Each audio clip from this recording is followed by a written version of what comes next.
What you can't do is say, we'll do this much and then we'll walk away from it.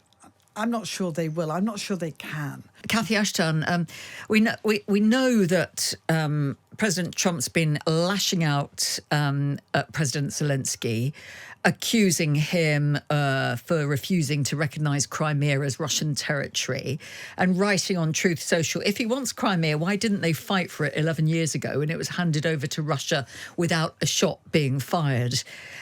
Now, when you heard that must have cast your mind back to 2014. You were there in Ukraine at the time, and you've devoted a large part of your book to it. It's not quite as simple as President Trump put it, is it? No, of course not. You know, when you're in the middle of these situations, it's very hard to, first of all, know what it is you're looking at, what is going on. It was chaotic because we'd got to the point where President Yanukovych had left Ukraine and gone to Russia. There hadn't yet been an election that brought in Petro Poroshenko as the next president. The parliament had done its job. The constitution was working. There were people in position. There were things moving along. But this was a wholly different time and situation to the situation we now have with Ukraine, with its modern army, with the work that it's done in between. And so what you had was Russia moving into Ukraine on the basis, so it said, that people were asking them to intervene, that they were being called in by groups of people that they claimed had the legitimacy to argue that they wanted Russia to come in because their country was being taken over by people who were anti-democratic at best and at worst were anti-Russian, and that they felt that their lives were in danger. All of this was put as a big smokescreen to enable Russia to do something that they'd been wanting to do, frankly, for a long time, which is take Crimea, which they believed had been wrongly given to Ukraine in the 1950s. And it was happening at a time when there were pro-EU movements within Ukraine, with those Maidan protests and people really wanting to get closer to the EU. Putin obviously didn't want that at the time, so he moved in. I mean, you dealt with him at close hand at the time of those negotiations. Did anything about the way that he negotiated then suggest hope of some kind of compromise now? You have to start by looking at the whole question of what Ukraine was trying to do. They were building what we called an association agreement. That means trade, it means reforms, it means working more closely with Europe. And the negotiations for that had been going on for 7 years before we got to the point where the document was initialed, when negotiations have ended but it's not formally been signed, which is where we'd got to by November 2013. In that 7 years, every 6 months there was a summit between the EU and Moscow. At no point do I recall in the 12 summits I attended that this was a huge issue for President Putin or President Medvedev, who took over for a period of time when President Putin became Prime Minister. This was not a big thing, either because they thought it would never happen or because they'd really not considered what for them was a bigger issue about where Ukraine needed to fit into their vision of what Russia would be doing in terms of the countries around it, countries like Belarus, like Kazakhstan and others. So when you see the standoff now over what's happening in Ukraine right now, Putin effectively insisting that he wants Crimea and other parts of Ukraine, and President Trump seemingly conceding to that, Ukraine saying absolutely not. Do you think that, having dealt with Putin back then, is there any way that he might compromise over this? So he's driven by a combination of legacy and a combination of his feelings about his own role in the future. And he does not want to be the president that loses Ukraine to the West, one way or another. It's very difficult, if you think of it in those terms, to see how he's going to compromise in the good sense of that word.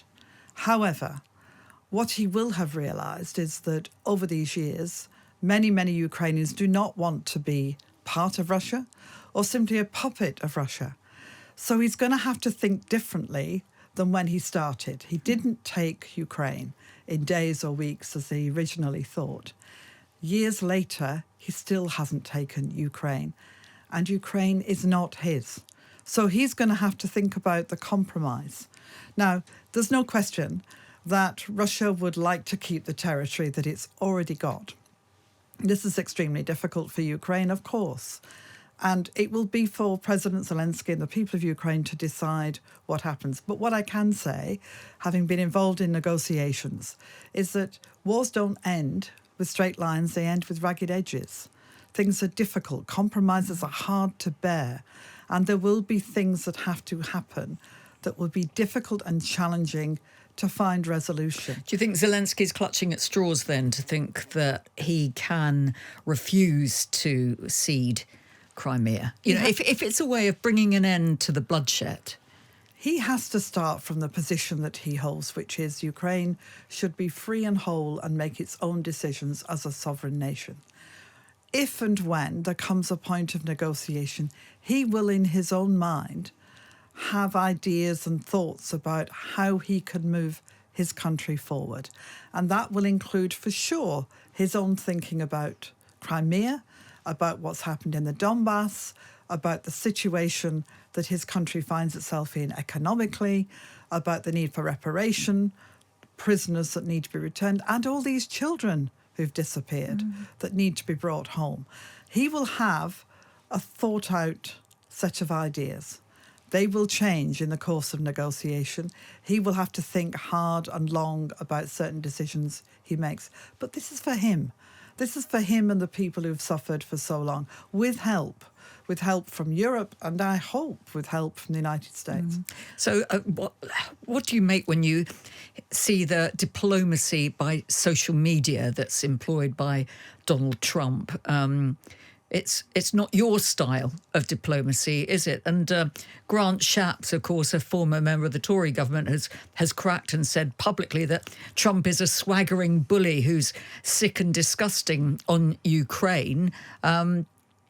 Obviously, would you describe him like that? I don't describe leaders in office in any way on any kind of media. They are the people that have been elected. Because you're a diplomat. Well, they are the people that you have to work with, and you have to find ways through a situation. And frankly, you've got to consider whether what you say is helpful when you're trying to see an end to conflict, an end to crisis, and an end to suffering. So the concentration that everybody should have right now is, how do we help and support Ukraine to be in the best possible position to have any kind of meaningful discussion, talks, conversations, negotiations with Russia to bring this situation to an end? What role can we play as the UK? What role can we play with our European colleagues and friends and allies? What role America? And if we can try and concentrate on that and actually trying to find a way through this, because there are good reasons to want to try and end the war. There are good reasons why in the White House they want to end the war.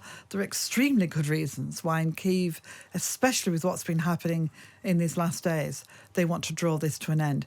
But it cannot be, in a sense, because they are seen to have had to compromise in ways that are impossible for them. Well, of course, the question is Putin playing Trump? Trump denies that, but all the indicators so far is that he tends to see things more from the Russian side than the Ukrainian side. He has lashed out against Zelensky, hasn't he? And today he just said, stop firing Vladimir, but it's hardly, going to scare Vladimir Putin, is it, or shake him in his boots? Well, President Trump, of course, had a difficult relationship with President Zelensky in what we call Trump 1, because President Zelensky was not willing to help President Trump with things that he wanted, especially in regard to Joe Biden's son and his role in Ukraine. So that was already a difficult and challenging relationship.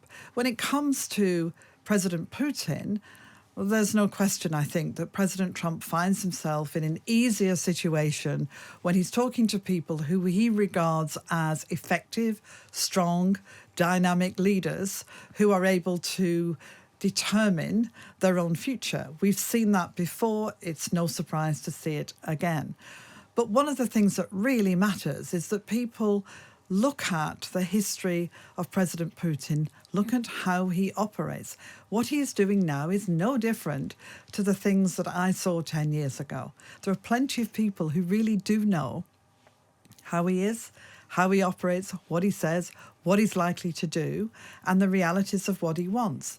And they really do need to pause and reflect and think about how are we going to get President Putin, with his determination on Ukraine, into a room, into a situation where we're able to bring this war to a close. As I say, I do not expect it to all end with everything that Ukraine wants being given to them. President Zelensky knows that better than I.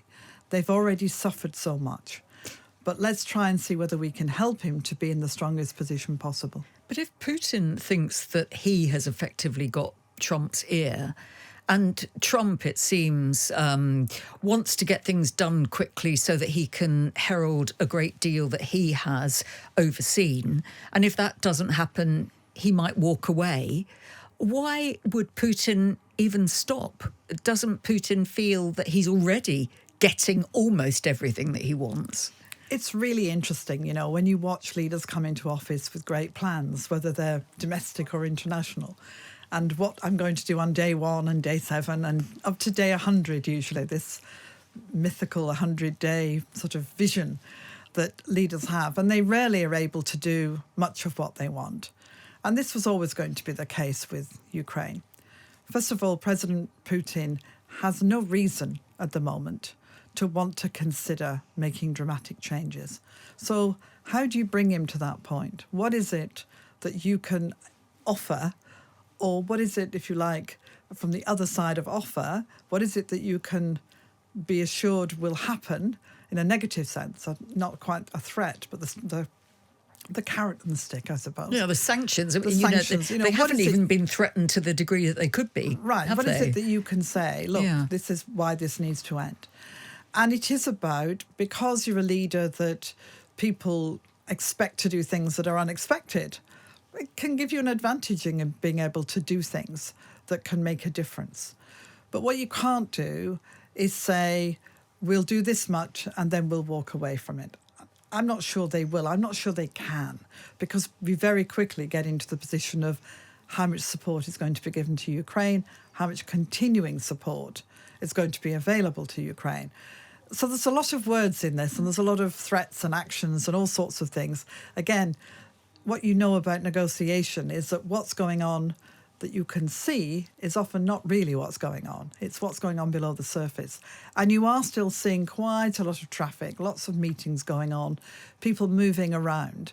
The real action's probably going on somewhere that we're not as conscious of at the moment. I certainly hope so. It would be good to know that it was being done in the way that previous negotiations have been done. But you can see why people feel that with a character like Donald Trump, as you say, his apparent admiration for a strong man like Putin, that the scales may not be balanced fairly. I think this is why, though, the Europeans, and especially the Prime Minister here and David Lammy as Foreign Secretary, have really put a lot of effort into trying to both keep a European perspective on this, working especially with France and Germany, but also to try and keep the United States in that loop, making sure that they are present at all the meetings at whatever level. And that we saw yesterday wasn't, unfortunately, Secretary of State Marco Rubio, but it was the envoy, Kellogg, and that makes a difference. So trying to kind of keep that moving, because the scales are balanced not just by what the US does, but by what everybody else does, and particularly by what Europe does. Just a quick one really on trade, because at the same time as these war and ceasefire negotiations are trying to get going, there are attempts by the UK to do a trade deal with the United States and a deal with the EU. So, I mean, when it comes to the possibility of a trade deal with the United States, do you think that is possible, or will the Trump administration maybe back the UK into a corner? It's always been very difficult when you look at a deal with the United States because from their perspective, their interest is partly agriculture. And you'll hear people talk about chlorinated chicken. I spent a lot of my time discussing that in the States. You'll talk about importing beef from America.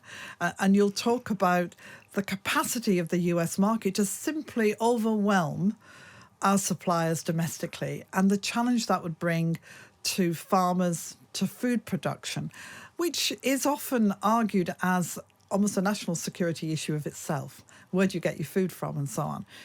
So it's very, very hard because from the American perspective, this is what they're interested in.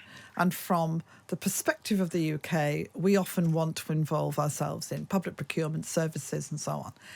And that's not where the Americans are so interested. So over the years, it's proved extremely difficult to kind of get it moving.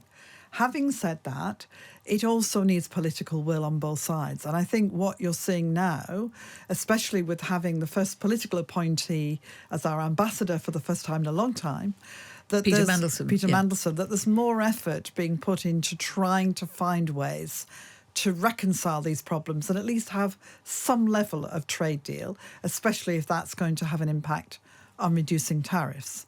Now, on the other side of the equation, and if you like, the other side of the channel, there's no question that a good trade deal with Brussels, with Europe, would ease the ability of many businesses, small and large, to be able to effectively trade. It'll boost the economy and so on. And you can see circumstances, and agriculture's a great one, where if you go in one direction, you risk the other direction. This great thing we call SPS, phytosanitary. It's about standards in food. It's about agreeing that you somehow mirror each other, that we would mirror the EU, and therefore that would be easy for lots of things to be able to move freely across the channel. But that has implications for what that means for a deal with the US. Well, exactly, because Trump still says that the EU was created to screw the United States. Would he just react then if there is a deal struck with the EU, which may well happen as soon as next month? You know, the US played such a big role in the creation of the EU. And when I was working in the EU, the United States was our number one ally, friend, the country that we look to and who look to us, because this massive trading economic power that is the European Union is an extraordinary partner and has been an extraordinary partner to America for a long time. So this is sort of uncharted territory. He just doesn't see it that way, though, does he? He sees it very differently. And he sees it very differently in the context, especially of trade and his analysis of what needs to happen. So sure, for the UK, we are trying to manoeuvre our way and doing it, I think, very well, actually, presently. Where it'll, I think, find greater challenge is when we get to the point when these possible agreements become some level of reality. And I think then it becomes, can we find ways to be able to do both? When it comes to areas, I think it's really tough, but there are some great people looking at it. So I never say no or rule anything out, because in my experience, the minute you think this can't be done, well, trust me, that's when the negotiation really gets going and people come up with clever solutions to the problems. The main thing is that whatever happens, it helps boost economic growth for the country.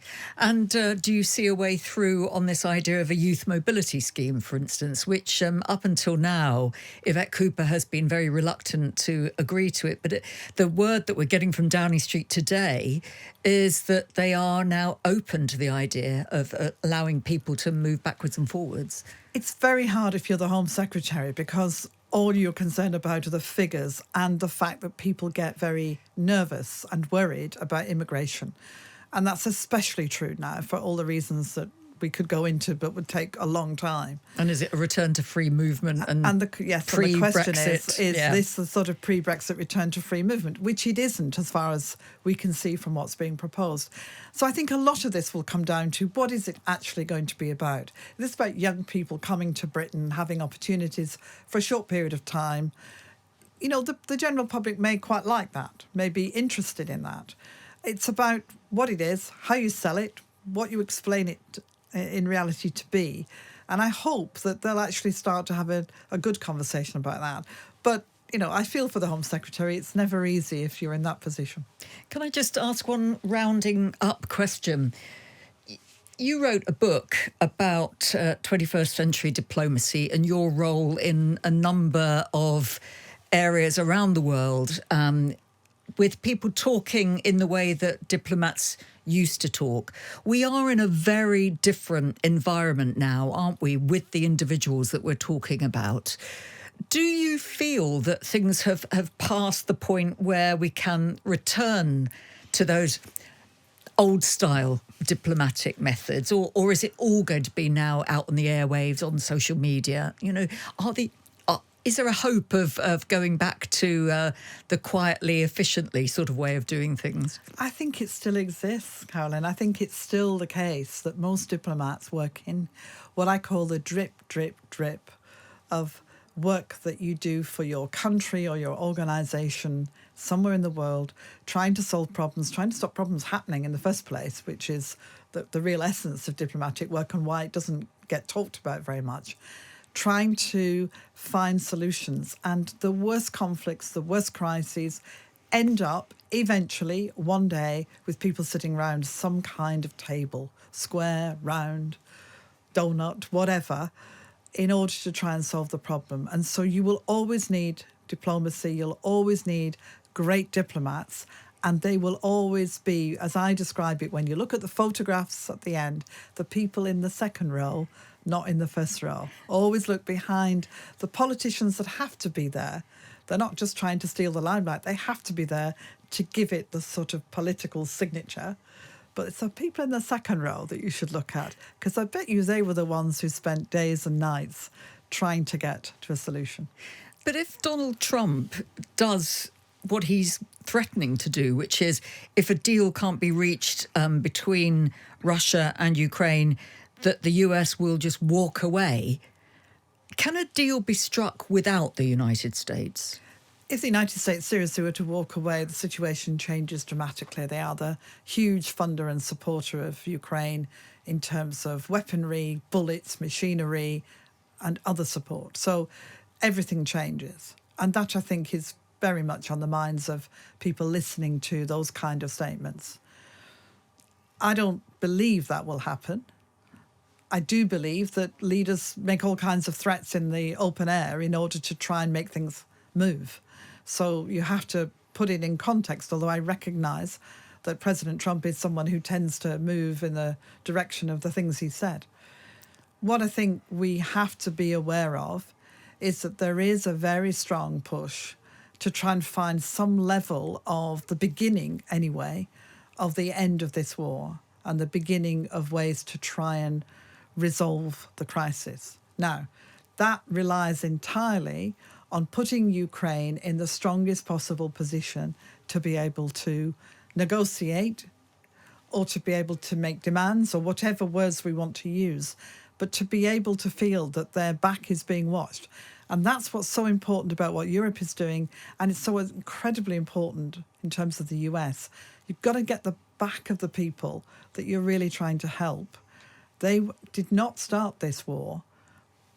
Russia started this war. They need to be helped and protected to find a way to end it that is going to be good for the future of Ukraine.